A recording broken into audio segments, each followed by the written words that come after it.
Welcome to the Relaunch Your Career podcast. I am your host, Leah Lambert, career and interview coach and founder of Relaunch Me, where we help you find the work that you were meant to do.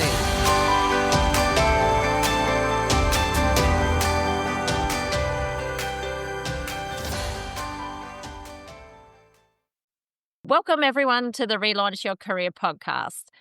In my work as a career coach, I recently had a client mention Ben Lai as someone who had really helped her to develop her sales skills. This led me to do some more research about Ben, and I discovered that his core business is helping introverts win sales without feeling too pushy. As someone who's worked with hundreds of introverts and salespeople over the past decade, this led me to invite Ben on the show to talk about his work and how he helps introverts build confidence and close deals while still being authentic and true to themselves. So I'm delighted to welcome Ben to the podcast today to talk about his business and how he helps introverts be true to themselves when making sales deals. Welcome to the podcast, Ben. Thank you for having me, Leah. It's a pleasure. Ben, in doing my research about you on LinkedIn, I was really curious before we get into talking about introverts and how you help them, that you actually started your career as a nurse, which is quite a different background to what you're doing now. Can you tell us a bit about your career journey and how you transition from nursing into the areas that you're working in now? Yeah, absolutely. The journey into nursing was a little bit out of ignorance, to be honest. So my long-term goal has always been to be a professional speaker and educator. And I actually, frankly, I just didn't know how. So I did the next best thing. And I looked at the career of nursing and I thought I am interested in medical things and I do like caring for people for a living. And so I did that for 4 years. And I realized at that time, well, this is not leading towards that greater vision. So what's the next step? I was reading a lot of books at the time. Realized that, I probably need to start a business. I need to learn some business skills. Which is the skill that I'm the weakest at? And it was sales. And so I thought, well, okay, I've read enough books. Let's get a job and actually learn it hands on. And so I got my first job. Thankfully, they had very low hiring standards at the time. Because I had no experience and no talent, just a good attitude. And so I went into it absolutely terrified. I was literally shaking, when I was picking up the phone to talk to existing clients, not even cold calling. And I persevered through that process for a few years, managed to climb up the ranks within the organization, and the rest is history. So yeah, that was the kind of weird transition into sales. And so when you made this transition into sales, had you researched sales? Did you know whether did you think it was going to be a good fit for you, or was it more just Yeah, it was. by accident? Yeah, well, that's the irony. I knew it was not a good fit because yeah, like I said, I was natural introvert, very very shy, and yeah, and I even thought that my values would be a deterrent, because I believe in God and I know that I'm accountable to Him. And so I thought if I go into the sales profession, I'm going to be outdone by all of those, dog eat dog, get the sale no matter what kind of people. Much to my surprise, it's the opposite was true. People actually valued the fact that I was being honest and straight with them, and that I actually cared about them, and that was my greatest strength in sales. So yeah, I definitely didn't have the right fit, so to speak, but I focused on the end goal. And the only reason that I actually chose sales was because I read the books, by Zig Ziglar, by Brian Tracy, Jim Rohn, all these great heroes of the profession, and they all were highlighting how important this skill was. And I knew that if I do not learn this skill, I will not be successful as a business owner. Absolutely true. What do you believe are the most common misconceptions around introverts working in sales? Yeah, that's a great question because a lot of introverts believe that they need to have the gift of the gab to be good at sales. And look, it definitely plays a part, but far more important is the ability to ask good questions, right? If you don't ask the right questions, your speaking skills may be great, but then you're going to talk about all the stuff the client doesn't care about, right? So if you're talking about how fast the product is, like how fast you can get it to them, and it so happens that they don't care, they're in no hurry. It's like you're wasting your energy. So asking questions is actually something that introverts are really great at, and also listening. Listening is something that we are fantastic at, and that is far more of an asset to the sales process than good speaking skills. Very true. I find often when I'm working with introverts and talking to them about moving into sales that often they do come from technical backgrounds, and often I feel like they're best suited to jobs that are perhaps a little bit more technical focus, which is about, I don't know, you might call it solution selling or really understanding the technical problem and then being able to help that client solve that problem. What are your views on that? Yeah, absolutely. There are, look, I mean, introversion and extroversion is pretty much a spectrum, right? Nobody's ever truly one or the other. They're just, different areas of the slider. If a person is extremely introverted and they do not even want to attempt selling, they have no desire to attempt it, then I would say it's absolutely not a good fit. But if they're driven, if they have the desire to push themselves and to stretch themselves, I'm living proof that you can actually adjust and adapt your behavior for whatever role that you want. You just have to be willing to stick to it for the long term. You also have to be willing to be uncomfortable, right? So like I mentioned, I was literally shaking, my heart was pounding when I first picked up that phone. It took me about 3 months of daily conditioning, 8 hours a day, making phone calls to finally settle that part of my brain down and say, this is actually a safe activity. I didn't die after each phone call, right? And so anybody that wants to learn the skill absolutely can, but they have to have a desire for something bigger, like to make the suffering worthwhile. We're talking about introverts versus extroverts. And, I think most people know that the difference is about where you get your energy. Extroverts Yes. get their energy from being around people, often like a fast pace, lots of people contact, where introverts often prefer to work a little behind the scenes and get their energy more from themselves. Um, Yes. often in sales, I guess it depends on the role, but introverts or extroverts, like you might be out on the road meeting clients and then, back to back meetings all day or talking to people a lot of the day. Like, how do you do any coaching with your introvert clients on how they manage their energy levels in that type of role? Yeah, that's a really fascinating aspect of sales. And yes, this is definitely where the extroverts have the advantage in that they get that buzz when they're meeting with people constantly, whereas introverts tend to need to recharge after having lots of meetings. I have a bit of a confession to make. When I first started my sales career, I actually started off with chronic fatigue.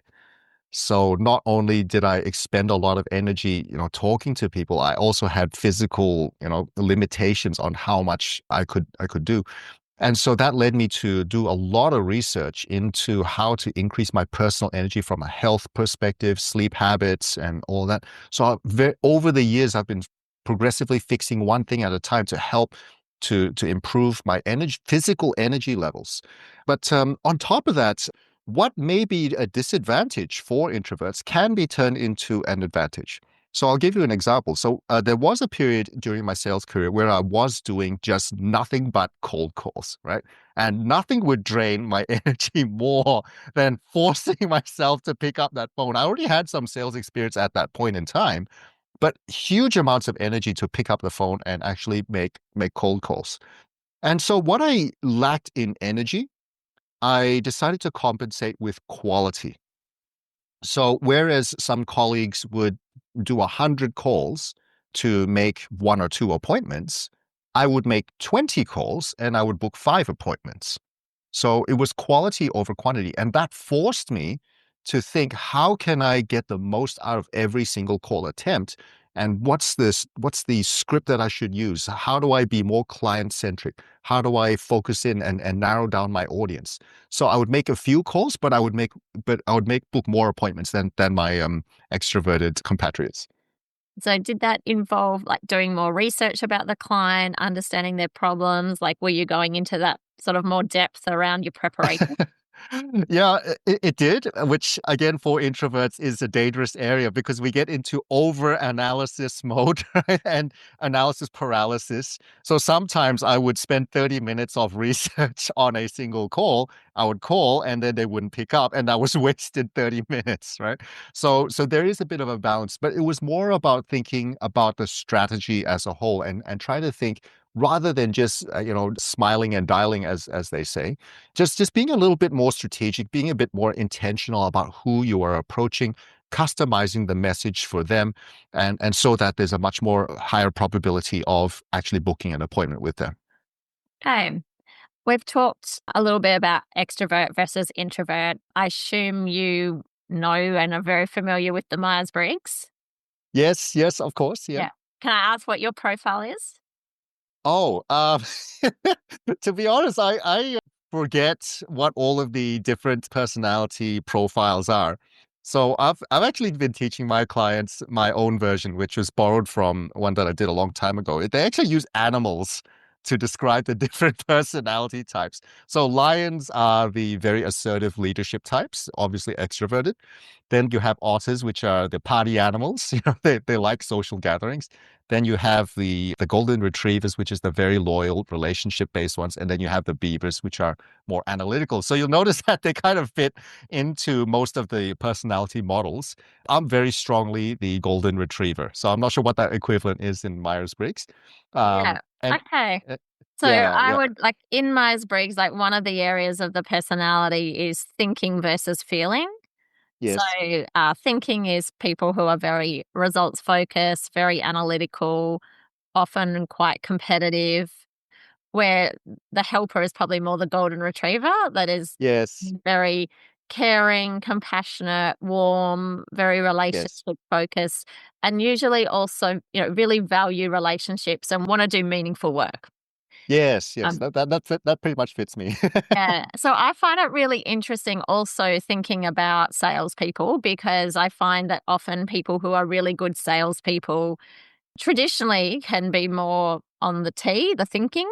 So very results focused, very driven and motivated by numbers and results, Yes. where helpers are more driven by relationships. And often I find the helpers, which I'm one of those, find that cold calling really challenging unless they really believe in the product and the service, or That's it. perhaps it's Yeah. their own business, where Yes. people who are more on the thinking, like high analyzers, they almost see it as a game, the cold calling.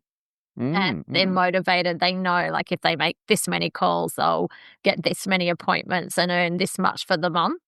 Where the helpers are much more like, I know as a strong helper, when I used to have to cold call in recruitment, like, the thought of picking up the phone and cold calling, like, I would be thinking, "Oh, I'm gonna be calling this person, they're gonna be in the middle of a meeting, they're gonna think I'm a pain, they're not gonna like me." So all of these negative things are going through my head because I don't want them to think badly of me. Um, Yeah. I'm just curious, like, what are your thoughts? Like, do you have these conversations with your clients as well? Yeah, absolutely. That's actually quite fundamental to the entire sales process because I could teach the best sales techniques in the world. But unless the person believes in their heart of hearts that what they're doing is inherently good, they're not going to do it. They're just they're not even going to try most of the time. So that's why mindset is so important. And the way that I think about selling is that I am looking for people that I can help, right? And if I have the ability to help people, why wouldn't I be proactive about it? In fact, it would be irresponsible not to help people and not to look for people. You imagine a doctor, right? A doctor has a set of skills. They can help medical problems, right? So each business owner and each salesperson has the ability to solve a particular kind of problem, not a medical one, just whatever it is. And so what sales is proactively looking for people to help solve problems. And do you try to help solve everybody's problems? It's like, duh, no. If they don't have the illness that you treat, then you don't try to treat them, right? And this is another part that people often get mixed up because they try to sell to anyone and everyone. They're not very strategic, or they're not thinking about who is going to get the most value from what they do. So from that perspective, one of the great things coming from a medical background is that I now tell people you got to sell like a doctor, right? You got to diagnose, you got to figure out, ask questions, figure out what's going on, and then only if you can help, then you propose that service. And with that mindset, it clears up a lot of the apprehension that people have about selling. Can you tell us some of the success stories that some of your clients might have had after working with you? Yeah, absolutely. And I find this to be the most fulfilling part of what I do. So I do work with salespeople quite extensively, been able to help them to get some fantastic results. One of them, his name is Gavin, one of my earliest coaching clients, managed to help him to double his sales revenue within a 12-month period. But the entrepreneurs is the interesting case because usually their situation is they're struggling. They're struggling because they don't have the basic sales skills and the right mindsets. And so some of them, they might be earning sub $100,000, very modest amounts. And then after my work with them, they've been able to double or even triple their revenue in a 12-month period, and that's life changing for them, and that's very meaningful for me. It's not about like, at the end of the day, it's not always about the numbers, but the numbers represent the lifestyle changes that it then enables them to have. So yeah, got quite a handful of case studies where we've been able to. Of course, we can't do it for everybody, but these are the highlights that I'm very, very proud of. And so you're working a lot with entrepreneurs. Do you specialize in any other industries in sales? Yeah, absolutely. So basically every industry needs the skill of selling, but one in particular that I'm passionate about is the medical field. So one of the interesting things about the medical field is that there's this terminology called patient adherence, right? What's happening is that doctors or allied health professionals are saying, here's the treatment plan, right? Take this medicine or buy this device, and come in for this number of appointments. Statistically speaking, only about 50% or less will actually follow the care plan. Right? And they have all sorts of reasons. Like it could be not enough money, or too difficult to follow instructions, or they don't believe in the care plan. There could be all sorts of reasons. So psychologists came up with a framework to help medical professionals to help their patients. They call it motivational interviewing. Now, when I looked at and studied this process, I realized, wait a minute, this is sales. It's just sales minus the commercial aspect, right?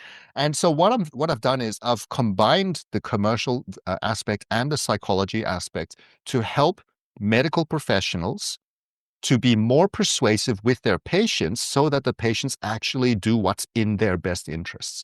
So yeah, I absolutely love working with medical professionals. Okay, so you're working with like allied health, doctors, physios. Mainly allied health, primarily because with GPs, they tend to be rewarded more on the number of patients that they see and not necessarily the quantitative result.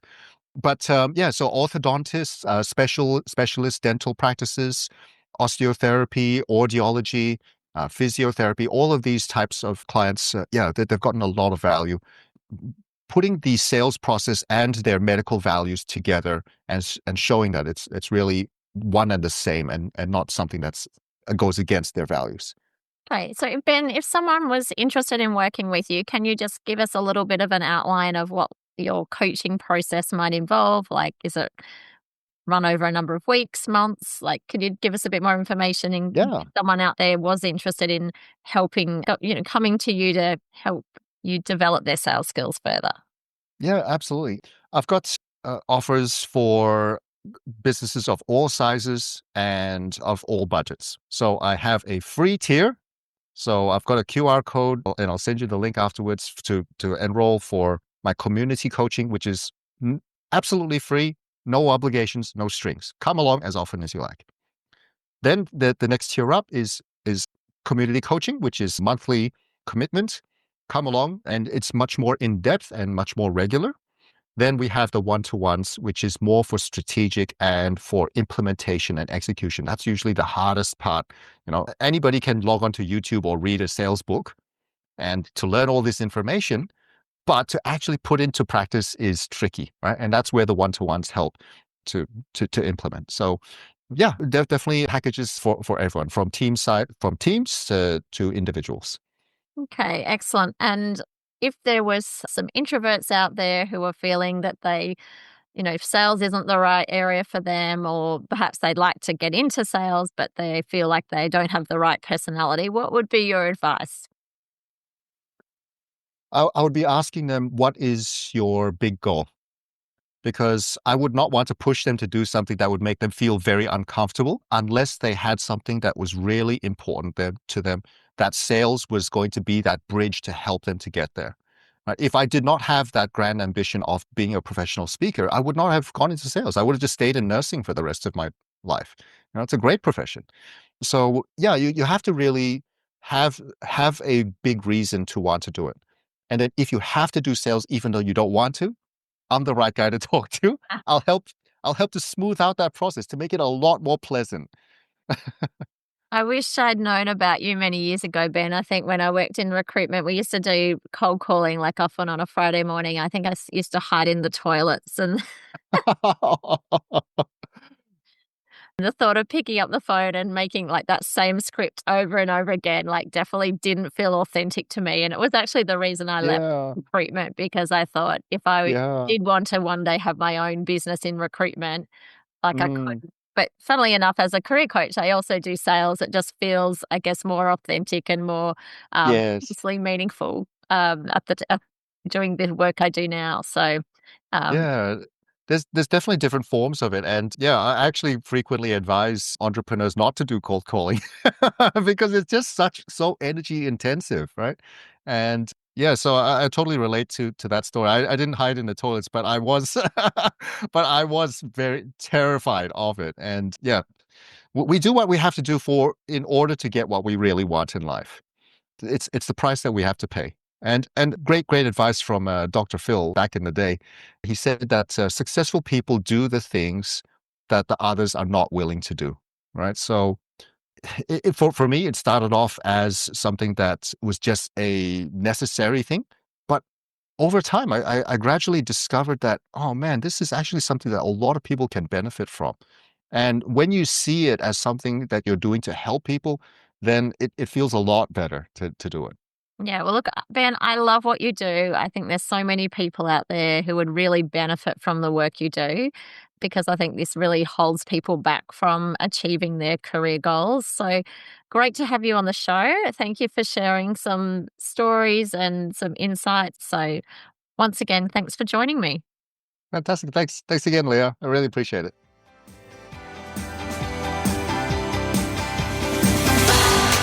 I hope you enjoyed this episode of Relaunch Your Career. If you did, please subscribe, share with your friends, leave a review, or connect with us on social media at Relaunch Me Career Consulting. If you have any questions about the episode or the work that we do, then contact us via the website relaunchme.com.au. Thanks for listening. Have a great day.